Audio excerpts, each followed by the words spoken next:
लो झुक गया आसमां भी, संघर्ष आपका रंग लाया। नमस्कार, मैं जनवक्ता श्री ओम गौतम। सुप्रीम कोर्ट से एक बहुत बड़ी खबर आ रही है, जिस बात को लेकर पूरे देश में जनरल क्लास के, जनरल वर्ग के जो स्टूडेंट्स, उनके पेरेंट्स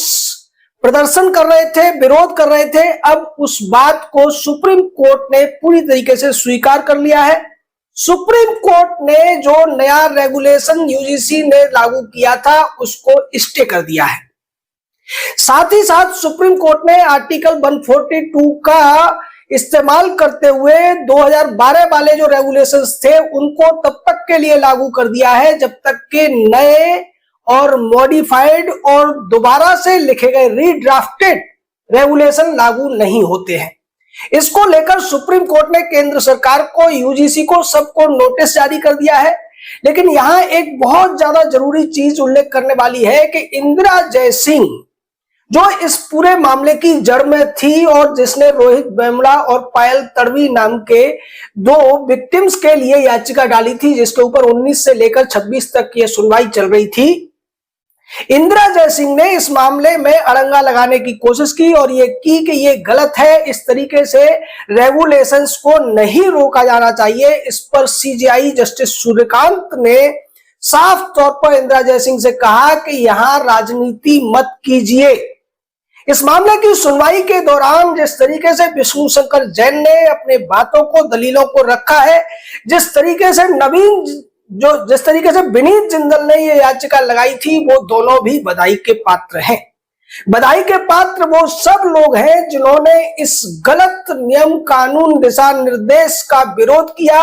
सड़कों पर आए और उन्होंने ये दिखाने की कोशिश की कि अब अगर उनके खिलाफ कुछ होगा, संविधान का उल्लंघन करके कुछ होगा, तो वो स्वीकार नहीं करेंगे। यहां पर मुद्दा वही था जिसको लेकर बात ज्यादातर हो रही थी कि 3C के तहत जो परिभाषा दी गई है, 3E के तहत जो विस्तार दिया गया है और ऑब्जेक्टिव के अंदर जो बात है, वो तीनों ही चीजें अलग अलग है। विष्णु शंकर जैन ने यह कहा कि इसमें साफ तौर पर सामान्य वर्ग के जो छात्र होंगे, उनके उत्पीड़न, उनके खिलाफ बदले की कार्रवाई के तहत बहुत कुछ हो सकता है। एक दूसरे वकील ने यह कहा कि अगर किसी छात्र की रैगिंग होती है और वो उसकी शिकायत करता है, तो फिर अगर दूसरा रैगिंग करने वाला छात्र है, वो किसी रिजर्व कैटेगरी से आता है, तो वो उसके खिलाफ SC/ST के तहत ये मामला दर्ज कर सकता है। इस दलील को भी जस्टिस सूर्यकांत ने स्वीकार किया, लेकिन यह कहा कि हम रैगिंग पर बात नहीं कर रहे हैं। जस्टिस सूर्यकांत, जस्टिस बागची का यह कहना कि हाँ, हमें भी साफ नजर आ रहा है कि ये जो रेगुलेशंस की भाषा है, वो साफ तौर पर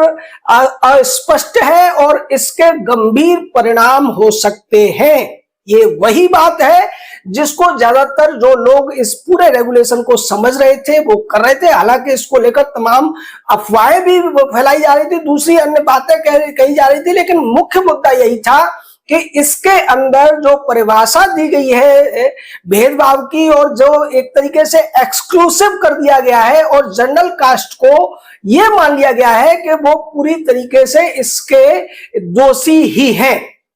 यानी पूरे का पूरा जो जनरल वर्ग है, उसको, सामान्य वर्ग को यह माना जा रहा था कि वही इस तरीके के अपराध करते हैं। जबकि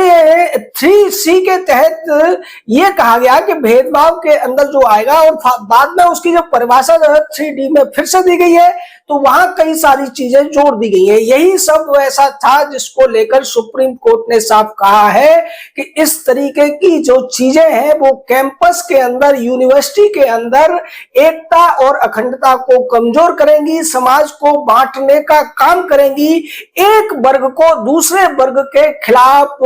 साजिश करने का मौका देंगी, जो कि विद्यार्थियों के कैंपस में नहीं होना चाहिए। यानी यहां पर कह सकते हैं, और इस फैसले को देखकर इसमें जो कुछ सुप्रीम कोर्ट में सीजेआई ने या जस्टिस जयमाला बागची ने कहा है, उसके आधार पर कह सकते हैं कि सुप्रीम कोर्ट ने इस बार तो पूरी तरीके से न्याय करने की कोशिश की है, जो दिख भी रही है। यानी अब ये जो 2026 का रेगुलेशन था ये पूरी तरीके से साइड लाइन हो गया है, ठंडे बस्ते में रहेगा। और इसको लेकर यहां सीजीआई ने यह भी कहा कि 2-3 जो एक्सपर्ट हो, जो जुडिशरी से भी आ सकते हैं या अपने क्षेत्र के विशेषज्ञ हो, वो लोग तय करें कि इसके जो भाषा होगी वो किस तरीके से होगी और किस तरीके से किसी वर्ग विशेष को निशाना नहीं बनाया जाएगा। यहां पर इंदिरा जयसिंह ने जिस तरीके से मुद्दा उठाया कि हमारी याचिका पे हुआ था, हमें भी सुना जाए और हमारी बात मानी जाए, इसको स्टे न किया जाए क्योंकि स्टे करने की मांग नहीं की गई है, तो इस पर जस्टिस सूर्यकांत का यह कहना कि आप राजनीति मत करिए, ये साफ संदेश था उस कम्युनिस्ट और लिबरल गैंग के लिए जिसका ये पूरा का पूरा षड्यंत्र था और उन्होंने इसको पूरी तरीके से लागू करवाने की कोशिश की थी। बहुत से लोग हमारे कमेंट में कह रहे थे कि दिग्विजय सिंह की कोई गलती नहीं है, दिग्विजय सिंह बयान दे रहा है, लेकिन दिग्विजय सिंह बयान दे रहा है। यहां पर एक और बड़ी बात है कि इस पूरे के पूरे रेगुलेशन का जो दूसरा बेसिस है वो है 2012 का रेगुलेशन। यानी इस रेगुलेशन में बहुत सी चीजें 2012 के रेगुलेशन की हटा दी गई, लेकिन ज्यादातर चीजें ले ली गई उसी तरीके से जैसे कि भारत का जब संविधान बना था तो उसके अंदर 70 से 80% वो सारे नियम कानून या उपबंध ले लिए गए थे जो गवर्नमेंट ऑफ इंडिया एक्ट 1935 में थे।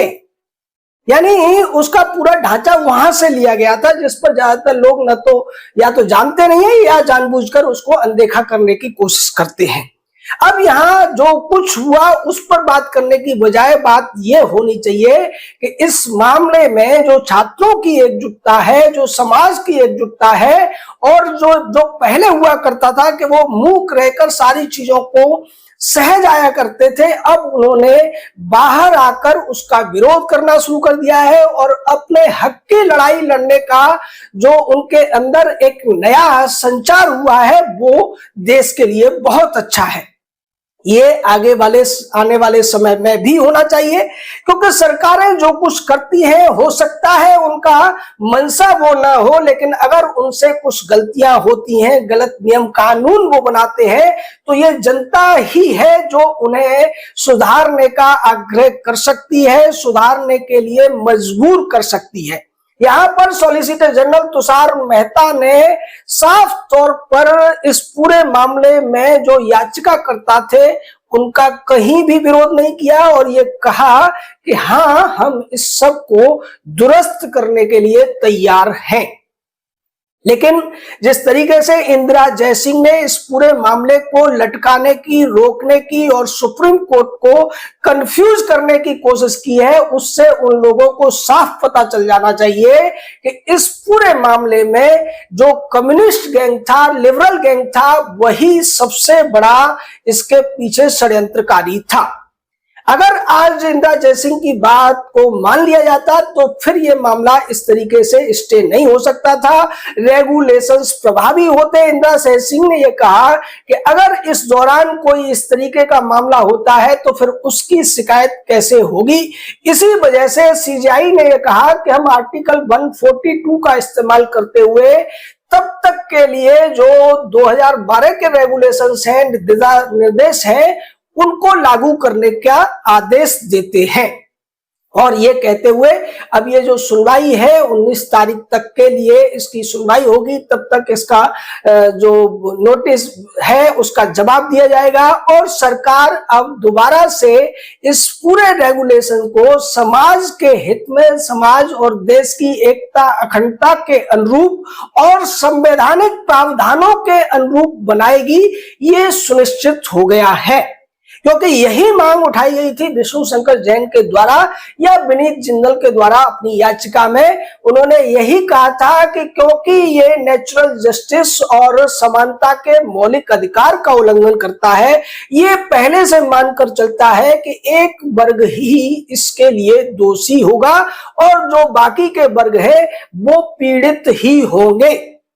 इस पर जस्टिस सूर्यकांत ने कहा कि सपोज करिए कि अगर एससी वर्ग से ही एक जाति है जो ज्यादा समृद्ध है, वो दूसरी जाति जो बहुत कमजोर है उसके खिलाफ अगर टिप्पणी करती है, उसके साथ भेदभाव करती है, तो फिर इसको कैसे लिया जाएगा। ये वही बात है जो ज्यादातर लोग उठा रहे थे कि एससी वर्ग में भी बहुत सी ऐसी जातियां हैं जो दबंग है और बहुत सी ऐसी जातियां हैं जो बहुत कमजोर है। यही हाल एसटी में है और यही हाल ओबीसी के अंदर भी है।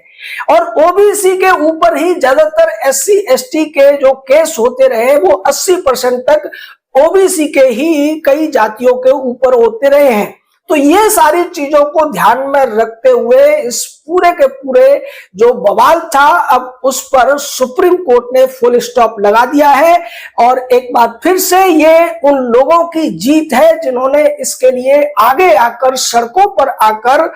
अपना श्रम दिया, समय दिया और इस संघर्ष को आगे बढ़ाया। हम उन सबको बधाई देते हैं और ये एक संदेश भी है कि अगर इसी तरीके से जनता इस ज्यूडिशरी के अंदर व्याप्त भ्रष्टाचार के खिलाफ भी सड़क पर आ जाए, कॉलेजियम के खिलाफ भी सड़क पर आ जाए